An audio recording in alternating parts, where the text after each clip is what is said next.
had this guy for a while now. The sad story is we went on vacation.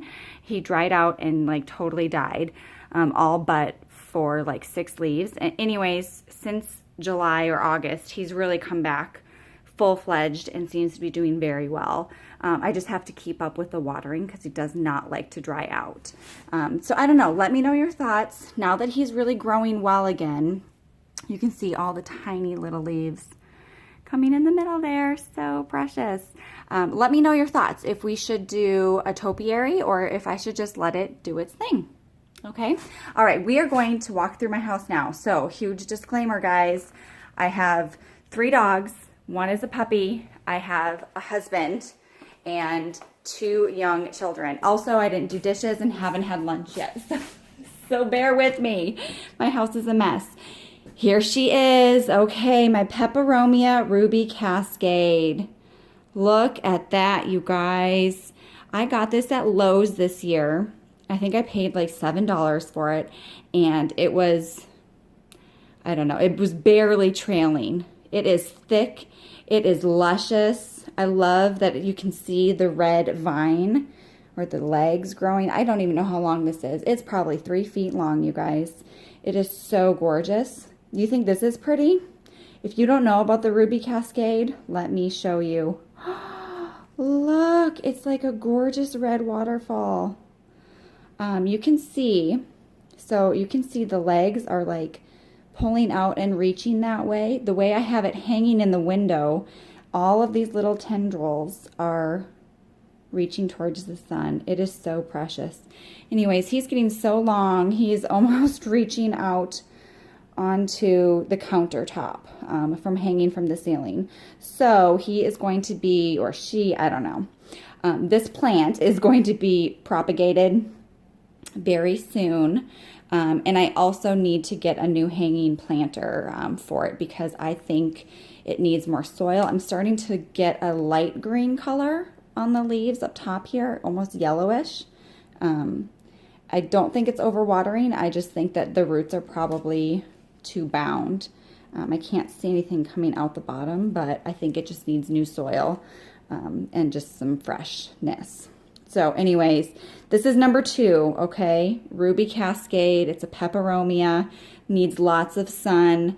It is so gorgeous, and we will be propagating soon. So comment below if you are interested in a couple cuttings because I could definitely hook you up. Okay, let me hang this up and tell you again that I am, look at my dirty dishes. We are building an addition on the house. We got all new windows in, so that's why we don't have any trim, and it will probably be a while before we get some more. So that was number 2, Peperomia Ruby Cascade. Look at all of the gorgeous snake plants, no, spider plants. She's making some babies again. And there's one more creeping in right there. So doing so good since I repotted her. Okay, here we are, guys. What did I tell you? I was gonna choose just 5. That's so tough. Okay, here we are. Okay, this is my Marble Queen. Ooh, it's so heavy. Let me stick my foot under there to even get it. Okay, here we go. Look at that beauty. Look at it. How can you not love this? Marble Queen Pothos. I got this plant from a friend. I think I converted her into loving plants. She went to my favorite nursery and she picked it out because she loves me. She bought herself one, well, a different one, a neon, and then she got this one for me because I told her that it was my wish list plant. So it is gorgeous. Look how full and lush it is. It will be trailing very shortly here. And then I'll probably propagate. I like my plants super full rather than trailing. So anyways, number 3, Pothos Marble Queen. She is so gorgeous. I just love the variegation on her leaves. Look at that one in there. Look at that. How can you not? Okay. I have to put her down. She's so heavy. Let's see here. I had these all planned out. Oh, here we go. Okay. Yes. Another pothos. Silver satin. Ah, you guys, the leaves have just the most gorgeous, like shiny, like iridescent, no, metallic, that's the right word. Oh, glow to them, I don't know. Every leaf on this plant is perfect. It's just perfect and stunning. So she's definitely, I wouldn't say my number 3. She's probably my number 1 favorite plant. I can't wait for this to grow so large and lush that it just takes over the whole room. I just love this color. It's starting to trail. I've taken off quite a few cuttings already at this point, and you can see all of the new little leaves since I made made cuts last month. Great grower. Lots of indirect light. I water when absolutely necessary. And she seems to be doing great. Oh, I love it. Do you love it too? Is anyone else obsessed with this plant, or is it just me? Okay, also getting hot. These are heavy. These ceramic pots are so big. Okay, number 4, right? Yes, and number 5, you guys, I think I forgot which one it was. Give me a second. Okay, here, let me grab it. All right, guys, here it is, my number 5 favorite houseplant, my Monstera deliciosa. I know it's so cliche, but look at this plant. How could you not love it? Right? It's a little dusty right now because Dan was just installing the door behind us. But she is so beautiful and perfect. I think I paid $30 for her at the Joplin Greenhouse way earlier this year. And she's just incredible. Look, she's giving me a new leaf right now. I think probably by the end of the week she'll be completely open. But it's just a gorgeous plant. I think it's such a statement piece. I love the thick, dark green leaves. It's been so easy for me to maintain. I just have to make sure that she gets water probably once every 2 weeks. I did fertilize a little bit this summer.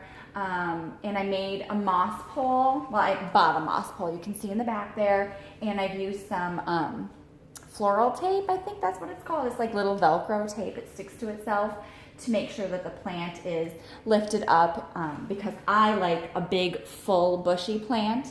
But I mean, look at these leaves. Let me see if I can get you up here to see that. Look, they're so gorgeous.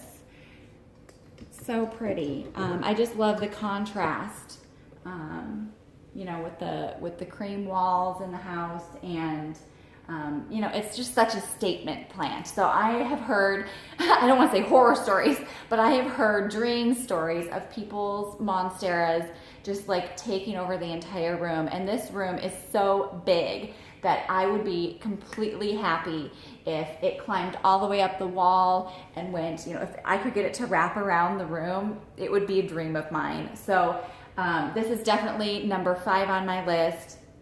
It's kind of cliche because it's so trendy right now, but it's so trendy because it's so gorgeous. You know, how can you not?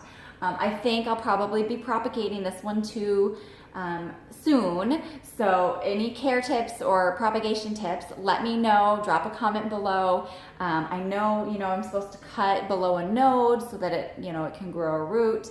But normally I'm not so afraid to cut up a plant, but this one makes me so nervous, probably because it's one of my favorite plants and I don't want to cut something off and then have it die on me. So comment below, please, if you have any tips for propagating the Monstera deliciosa. I just think it's so fantastic, and I'm ready to make some baby plants from it so that I can either find a different place for them in the house or possibly gift to a couple friends.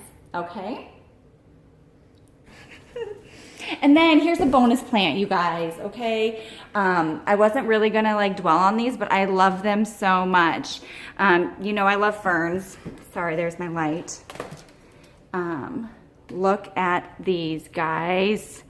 These are all my terrariums. I just made this video putting it all together. You'll have to check them out. We have a frosty fern, a bird's nest. No, that's a crispy wave fern. Here's a heart leaf fern. We have some fig creeping fig right here, the variegated one, a button fern, the staghorn fern. I think this is a new leaf.